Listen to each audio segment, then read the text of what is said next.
speaking to me now, BKFC fighter James Lillley. James, good to see you. You fight in Miami against Palomino for the BKFC world title. Took place a month or so ago. I mean, what's your thoughts now looking back on it? We've got to stop meeting, I guess, first of all. To be completely honest, I'm not really that disappointed with it. Watching the fight back, I thought it was a lot closer than I actually fought in the ring at the time. Again, I still don't think I'd done enough. I think I let a couple of rounds slip away, but I think it's a difference of opinion really on the actual fight, because some people out there thought I'd won it, some people I've spoken to this evening thought I won it, but I don't know, it's a difficult one, especially fighting in USA, where in Miami, even his hometown where he sells a lot of tickets. I knew I was up against it, but I think I come out with like a lot of stock, high standard. I wasn't outclassed, I wasn't one-sided. I'm a little bit disappointed I didn't push it to a 6th round, but it is what it is, and it shows that I am at that level. I'm not I'm not below. I'm one of the top 2 fighters in the world in that division, so it shows that I'm at the level. So that's I've taken quite a lot of positives away from it, but obviously I'm chomping at the bit to have another go. You seem to get caught by a big shot in the 2nd round, which is the only really clear shot, if you like, in the whole contest that either you landed.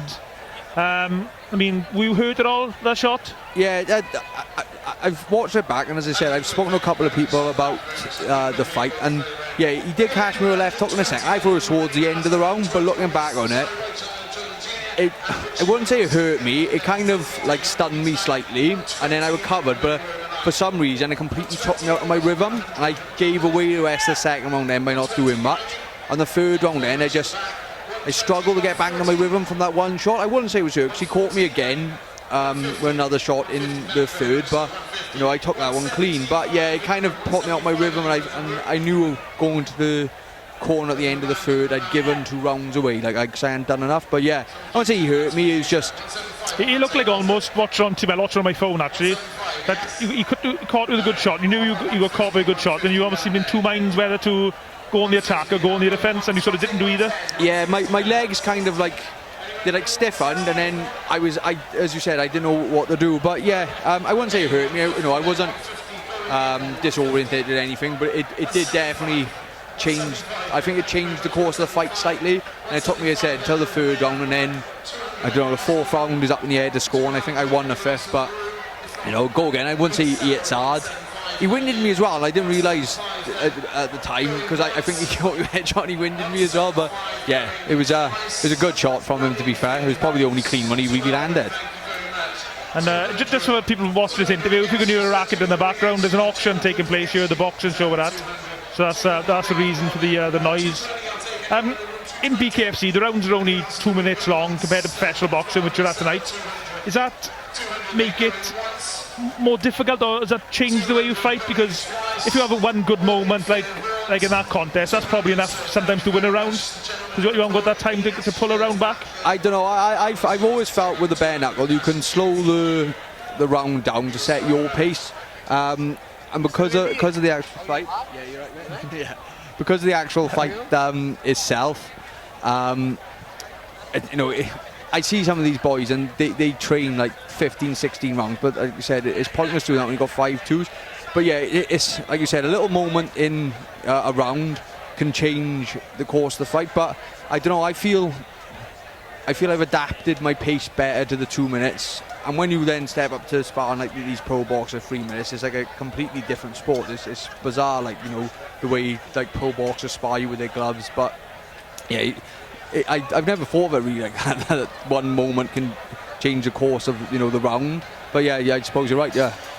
And because the contests are a lot less in number of rounds, it's a bit like a small all fight, if you like, or a 4-rounder or a 6-rounder. That once you lose a round or so, I mean, you're chasing the fight right from the start almost.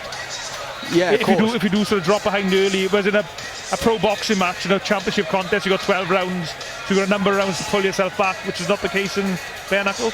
No, yeah, you are right. It's you are up against it. I like the 5-round format. Like I know in the UK they do 3, 5 or 7, but I like the 5-round formats because I think 3 rounds is too much of a sprint, and I think 7 rounds for the bare knuckle, it takes its toll on your hand. I think that's why they've done these 5 2-minute rounds, because your hands don't last that much longer.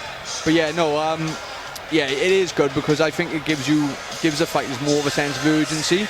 So like I said, I thought I won the first out in Miami. Palomino obviously put it on me a little bit in the second and third, and I felt like those rounds slipped away. So you've got to push it then to try and bring it back. So I do think it adds to the I think it adds to the drama of the fight. You know, I think it's I love it. Like, as you know, I'm a fan of it as well. I try and watch it, and I think it's a great new concept. And I think they've tried mimicking the MMA with the 5 rounds as well, although they're longer rounds again. But I think with the scoring and stuff, I think it's what they do on purpose. Like, you know. We just heard pro boxing lately, waiting for the action to start back. Just quickly, and James, what's next for you in bare knuckle boxing? We've kind of tested the waters about me dropping down to 145. There's not a lot going on at 155 at the moment. I'm not going to get an immediate rematch. You know, they don't see a reason to. There's no controversy in the fight, although it was close. He won. So I think for the moment, while the guys below me fight it out until someone steps up to try and take the #1 spot off me, it's going to be a drop down to 145. Win a fight down there, and I'll get a rank in, and then I'll probably get a title shot. So. But like I said, you know, the landscape can change. Some of the guys in the 155 division are fighting coming up, and some of the guys in 145. So maybe I'll have to go up. I don't know. I just want to fight. You know, I got 1 fight left on my contract. I'm hoping they renew it, and then it all depends on how long my wife lets me carry on fighting. And when you come to professional boxing shows like this, are you tempted to put the gloves back on, or have you found your calling now? Boxing's always been my first love. I've been offered pro boxing in America on game bred boxing and stuff, so if there was an opportunity to do that, then I would. But I know in the UK, because of the restrictions, I'd have to choose one or the other, and I think I've chosen the right path. You know, it's given me a life I never dreamt of, really, bare knuckle. And I know we have mentioned it before when I've interviewed you, sort of the last sort of 12 months or 18 months, professionally as a fighter, you've gone from fighting on relatively small shows, trying to sell tickets, to fighting on huge platforms with massive media presence, with all the razzmatazz and the bright lights. And then you're like one of the stars now, basically. Yeah, it's mad, because I would have come to these boxing shows as a pro boxer and said right to people, but people are asking me for photos. Yeah, it's a completely different world, like, you know. I never would have expected. I thought that part of fighting had slipped me by, and I was only. I still only fought, you know, because I love fighting. It's nothing about the fame or the fortune for me. I love a fight. But, you know, it's taking me to a different level at the moment where, you know, but as I said, people are asking me for photos and stuff. It's bizarre to me, like, you know. And there was, I think it was actually done just before your fight in Miami. There's a mural painted in Swansea of you. Yeah, that's right. What was that? Like seeing someone painting a picture of yourself on a wall. Yeah, it was berserk, because someone had sent it to one of my coaches, Owen, and he said, "Do you know about this?" And I said, "No." And Jay Harris was next to him. Jay Harris is obviously much more accomplished than myself. Fought for world titles, a WBC world title, British champion, European champion. So to have me next to him on a mural is just. No, I'm a big Liverpool fan, and when I got to watch Liverpool and Anfield, you see these murals on the side of the walls of like Mo Salah and Steven Gerrard, and you're thinking, you know, what the. And I know Swansea's only a little place, it's only a little mural, but you know, it takes me back a little bit, like, you know. Still don't know who done it, mind, but. Oh, that was my next question. Have you any idea? No, I was looking at the at the bottom of the 2 paintings. You can see like this name, but it's not who I thought it was. Like, there's a guy who lives by my nan, and he done a photo of me, a painting, and I thought it would have been him, but it's not him. He didn't claim it. And of course, you're well known as well for your poetry. You got another book come out, I think? Yeah, I signed a poetry deal with an indie publishing house called A Thin Slice of Anxiety to bring out. They've actually changed the name of the book. It was going to be Tough Guys, but to coincide with your documentary, they've changed it to The Warrior Poet, and that's what, you know, they seem to know me as in the US now. So I'm hoping to be a #1 bestseller and I can retire then. I think somebody said as well, or I don't know if it was on YouTube or something, when I posted about the film, they said The Warrior Poet should be a nickname now instead of Lights Out.